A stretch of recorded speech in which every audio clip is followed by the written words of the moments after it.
Can carbon-14 dating reliably show that certain fossils or artifacts date tens of thousands of years ago, far outside of biblical history that points to a miraculous creation just thousands of years ago?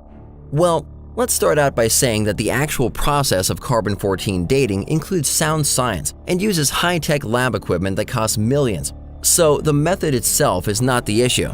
It's the assumptions that are made when the raw isotope ratio gets converted to calendar years that carbon dating becomes unreliable and inaccurate, especially when dating really old items. Just what are the assumptions that are being made when interpreting carbon-14 test results?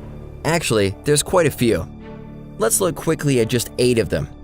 Forest fires, which pump a huge amount of carbon into the atmosphere. Atomic activity and releases, which even double the amount of carbon-14 in the atmosphere. Volcanic eruptions that blow carbon even hundreds of miles around the eruption. Industrialization, where factories produce carbon. Solar flares, carbon reservoirs, changes in atmospheric pressures, and variances in the Earth's magnetic field. Just like other types of radiometric dating, translating carbon-14 test results into calendar years requires assuming a uniform decay rate of the isotopes involved. When scientists attempt to stretch the results of carbon dating back many thousands of years, are any of these assumptions being violated? Do we know about all the forest fires and volcanic eruptions that have occurred in the distant past? Atomic activity, solar flares and cycles, the Earth's magnetic field? Certainly not. We run out of clearly documented historical events that validate these assumptions after just a couple thousand years, and scientists already try to account for the violations of these assumptions that we happen to know about.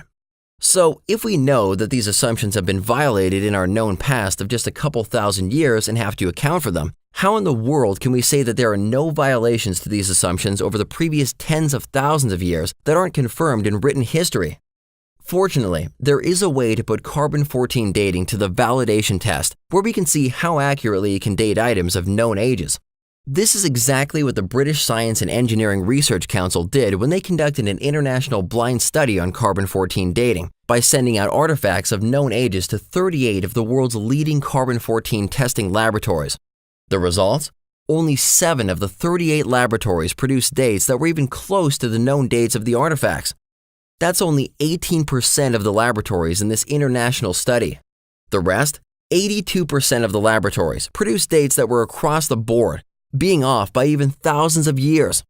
Given the short half-life of carbon-14, only 5,730 years, organic materials that are supposedly older than 100,000 years, which is about 18 half-lives, should contain absolutely no detectable carbon-14.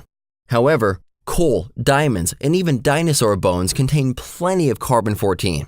These coal samples carbon date to be between 40 and 60,000 years, but they are sandwiched between geological layers that are supposedly 34 to 318 million years old. So, which age are we supposed to believe? Maybe they are all wrong. In fact, these coal carbon-14 results show that the plants that eventually became coal were uprooted at about the same time, demonstrating that the tectonic upheaval occurred during Noah's flood when the fountains of the Great Deep ruptured according to Genesis 7:11. Carbon-14 is also found in diamonds, which supposedly take millions and millions of years to form. Diamond is the hardest naturally occurring substance known, so it should be very resistant to contamination, yet they are repeatedly found with measurable levels of carbon-14 in them. Carbon-14 is even repeatedly found in dinosaur bones, indicating that these animals were created on the 6th day of creation, just thousands of years ago. Between 1984 and 1998 alone, the scientific literature reported carbon-14 in 70 samples that came from fossils, coal, oil, natural gas, and marble representing the fossil-bearing portion of the geologic record, supposedly spanning more than 500 million years, all containing radiocarbon that shouldn't be there if the Earth is really billions of years old. Does carbon-14 dating really provide a dependable way to build a worldview about the history of the Earth? Trusting in carbon-14 dating, like any form of radiometric dating, requires faith. All forms of radiometric dating depend on assumptions about the starting levels of the parent and daughter elements, the decay rate, and the consistency of the environment where the item was located. These assumptions can never be proven because we can't go back in time to validate them. And wouldn't you rather trust the only one who was here when the Earth was formed, and the written account he gave us describing how he created it and when?